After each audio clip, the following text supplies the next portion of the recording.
Hello there. This is Mr. Frazier, and I'm welcoming you to the video notes for lesson. Let me pull this out just a little bit. Lesson 1-1 and lesson 1-2. All right. Lesson 1-1. And 1-2. So, some things that we talked about the other day while we were in class concern the idea of understanding how you take video notes.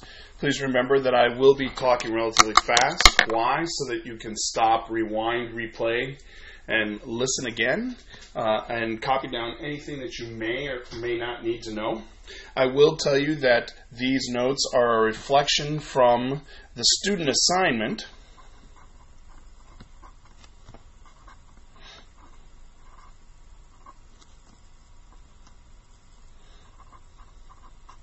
Okay, the student assignment work. And that student assignment work can be found on Portal. It is an actual set of workbook pages where I reference work that is both used in the Cognitive Tutor as well as used in our interactive textbook. All right, so the first lesson had to deal with a picture is worth 1,000 words, and it was understanding quantities. Okay, and we talked quantity was a group of something, and then the units are what we're counting. So I'm going to let you know that quantities are always written first, and their units are always put in parentheses. Okay, now this is important not only for when you're doing graphs, but it is also important for when you are working in the Cognitive Tutor software. So you got quantities, as well as units. All right, quantities and units. Units are what we're counting. Sometimes the quantities and the units are the same, just depending on what you're talking about. So if I was counting chairs in the room, my units would be chairs. Okay? So quantities and units can at times be the same materials. All right. If I was counting time, it could be in second, minutes, so on and so forth. All right. So let's move on. We have graphs that we're going to draw. And hopefully you know we're going to draw generic graphs. And our graph will always resemble the activity we're talking about. So if we were running, my graph would go up. If we ran and then walked and then ran again, my graph would look different. If I threw a baseball through the air, my graph would look different. If I was, filling up a pool, if I was letting air out of a balloon, the graph represents visually what we're talking about in real life. All right, so we're going to talk about a sample problem, the very first problem in lesson assignment 1-1. Hopefully you've stopped the video and you go back to Portal and you print out these worksheets, or you have them pulled up on your screen so that you understand the situation I'm talking about. If not, and you don't have either one of those, you can copy down what I'm saying word for word, and that will work just as well, so that you have a sample of what we're talking about. The scenario we're going to talk about is called endangered species, okay? And I'm going to go through from beginning to end for this one. And a lot of the stuff that you're going to do in the Cognitive Tutor software uses bits and pieces of what I'm doing as well as what we're going to be doing in our book. It's titled Endangered Species. An Elkwood Aquatic Society is working with various reptile species to increase their populations. Okay, so we're going to be talking about population. Okay, so that would be one of the quantities. We're talking about population. Okay, and then the next thing would say the initial population of 450 endangered turtles is tripled each year. So the other thing we're talking about is time. Okay, so we're talking about population over time. Now, what are some hints in the actual wording of the paragraph? Well, I use the word each. Each per, and depends. You can use these three words and rewrite a sentence so that you understand what your independent and dependent quantities would be. So, for example, if I were to take this sentence, I would say population each year.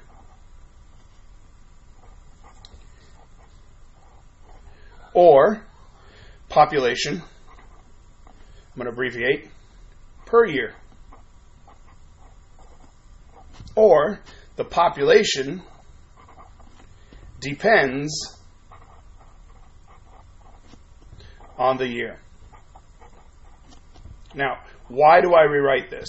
Because if I were to rewrite this situation so that I know what is depending on the other, and then you can always say the first thing is your dependent, and the second thing is always your independent.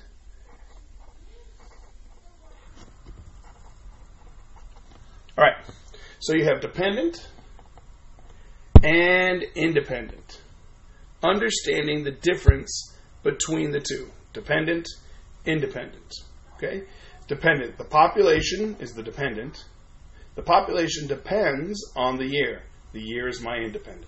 Alphabetical, D before I. So if you rewrite the two things you're talking about into one of these phrases, you can clearly identify dependent and independent. First one, D. Second one, I. All right. And on a graph, they're labeled in the same way. We read a graph from left to right. We read what we're doing left to right. In math, we go left to right. So these are things that are changing in how we do mathematics. We have to understand that we're reading it. Okay? Just like you read out of a book. And when you read, you always read from left to right. So when you read a graph, you read from left to right. So it's important to understand what dependent and independent are. So on our graph, we would do dependent. Now I'm going to write it so that you can read it. Normally it goes up and down, but it can go sideways as well. So I would put population. Okay. And what are the units we're counting the population in? Hopefully you know we're counting turtles. Okay. And then our independent is time. And we're counting in years. Okay, or a year. That's the unit in which we're using. So now I've identified the dependent, I've identified the independent, and I've been able to make a kind of mock graph determining which one is dependent and which one is independent. Okay, so we've got half the battle done. Now the next thing would be to accurately sketch what's happening. Now, let's just take and say, we'll pretend that we started at... They said it started at 450 turtles. So where would I start? Hopefully you know that down here would be how many turtles? Hopefully everybody knows that down here would be, yes, 0 turtles. Okay? So we're not starting at 0 turtles. Where would our graph or drawing start at? It's probably somewhere up here at where we would assume 450 turtles are. So I'm just going to put something there. And then it says it triples for a year. Now, if I'm running at a constant rate or something is going at a constant rate, it looks straight. It increases. Okay? But we're saying that this is tripling every year. So let's think about what happens. Does it go up by the same amount each year? Well, if I started with 1 turtle, if it tripled, it would move to 3 turtles. Then if it tripled again, it would move to 9 turtles, correct. And if it tripled again, it would move to 27 turtles. And if it tripled again, it would move to, hopefully you're getting the point, correct. You would multiply 27 times 3 and you would get your number, which is, hopefully you have your calculators out. I'll pause for a second. Correct, it's 81. So, understanding that as each year goes by, we're increasing more and more. The population gets bigger faster. Okay? So now we're no longer talking about a straight line. If it was 3 turtles a year, every year it would go up 3 turtles. But that's not what's happening. Okay? So it's growing rapidly. All right, so what makes this different is the fact it's not a straight line, it's not constant, it's something that's increasing by a greater amount and getting bigger faster. Okay? So now we've got something that looks like what our graph should kind of look like. Is this accurate? No, it's not accurate. Why? We don't have any numbers. We're just kind of demonstrating what it looks like. And that's the important part of 1.1 and 1.2 is understanding that we're just trying to identify by looking at the graph what is happening. Okay? And we're going to learn some names that go with these things as well. All right, so right now we're just kind of looking at the graphs, and we would try to compare what's happening in each graph. Remember, we're going from left to right, so this means the population is increasing. And in our story, our population was doing the same. So you have to understand that increasing means to go up. Decreasing means to go down. Correct. All right, and normally in a graph, you have 4 quadrants. Well, in this case, we're only dealing with quadrant 1, and that's because in real life, you don't have negative turtles. Like, there is no such thing as negative money, nor can you go back in time. So everything stays progressing forward in the positive quadrant of your basic graph. All right? Now, what are some of the other things we have to know about graphing? Well, hopefully you know that this is called an ordered pair. And the first term is your independent, and your second term is your dependent, otherwise known as X and Y, input and output. Several different names for the same representation of a point. Okay? And you get those from the graph or in the reading. Our first one, for this last one, would have been it's 450 turtles, which our dependent was. And I got this backwards. I apologize. See, I will make mistakes from time to time as well.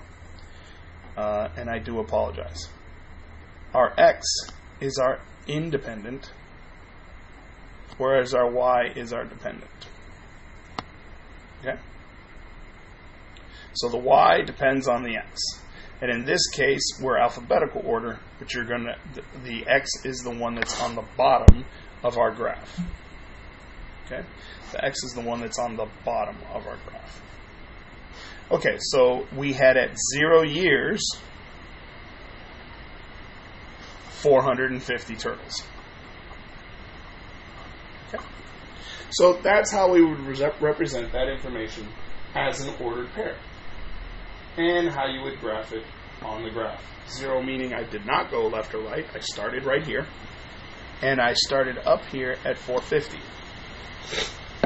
Alright. So being able to look at things, understand what we're looking at, how we figure out different types of information. Okay, so then the next thing we talk about in 1.2 is we talk about discrete and continuous. And I will touch on one more topic with in regards to this graph. They're going to bring out the word interval. And hopefully you understand what an interval is. I'll let you think for a second. Write down what you think it is. And that's what I'm going to check on the homework to make sure you wrote down what you think an interval is. And then I'll tell you what an interval is. All right. Glad you're back. An interval is how you space your information. Sometimes they'll tell you, when you were a kid, you used to play hide and seek. And they say, okay, count to 10. And they would tell you by ones. Which means you went 1, 2, 3, 4, 5, 6, 7, 8, 9, 10. Sometimes you played a game and they say, count to 100. And no one would tell you the intervals. Well, what would you do? Well, I know what you would do. You counted 10, 20, 30, 40, 50, 60, 70, 80, 90, 100. Okay, now you weren't wrong. But they were hoping you were going to use the intervals of 1. But you used the intervals of 10. When you create an interval, you're creating the distance at which you're counting. Now, if I said count to 1,000, hopefully you wouldn't count by ones. Okay, that would be a really tough graph to write. Hopefully, if you were counting to 1,000, you would use 50, or preferably 100. Is there a wrong answer? Not really. Is there a logistical answer? Yes. You want to pick something that gets you to the number you're looking for relatively quickly. So if I was trying to get to 1,000, I would count by hundreds, because I would go 100, 200, 300, 400, 500, 600, 700, 800, 900, 1,000. Again, could you count by 50s? Of course you could. There's nothing wrong with picking a different interval than someone else. But try to remember, we're trying to pick intervals that make sense, that make it easier to graph. So when you look at what you're doing, you want to pick numbers that are easy to count to. All right? So intervals are something that we get into, and it's a very interesting concept, and they may or may not talk about it a lot, but it is important when you're graphing. All right, and then the next thing we're going to talk about and end with today is the difference between discrete and continuous. Discrete and continuous. Okay? Discrete and continuous. This is how you measure information. So, for example, can you have such thing as 1.5 turtles? And I'm hoping that you say, no, you can't have a turtle and a half, Mr. Frazier. You either have 1 turtle or you have 2 turtles. Or you count 3 turtles. Or 4 turtles. Hopefully you would never ever try to cut a turtle in half. Okay? Just like if you were counting people. If I said how many people are going on the field trip, you couldn't say, oh, there's 3.5 people. Okay? You have to count a person as a person. Okay? Those are examples of things that are discrete. Meaning they can't be pieces. Your book gives you a different definition. I'm trying to make sure you understand what I'm talking about, so that you understand the difference between the discrete and continuous. I will use layman terms, but you're still supposed to know the definition. Why? Because they're going to have definitions on the test, and you're going to have to be able to say what the word is. I'm letting you know what it means. Okay? Continuous is something that can be broken into pieces. So is a year discrete or continuous? Well, depends on what you're counting. If I said you have to count in years, then every year is considered discrete. If I said it changes every minute, and you're looking over a year period of time, now we're looking at continuous. Okay? So you have to understand, can it be represented in pieces or fractions or decimals, or is it discrete, meaning it can't be anything in pieces? If I was counting cars, it would be discrete. If I was counting money, it could be continuous. All right, so that's kind of a tough concept to get, but understanding the difference between the two is really important. And please make sure that you finish. We'll start this section in class, and then you'll be responsible for finishing it at home. Correct. This is just 1-1 and 1-2 briefly to try and help you with the actual assignment as we do it in class. I appreciate your time. I appreciate your effort. Thank you very much for watching, and I look forward to seeing you on Monday. Have a good day.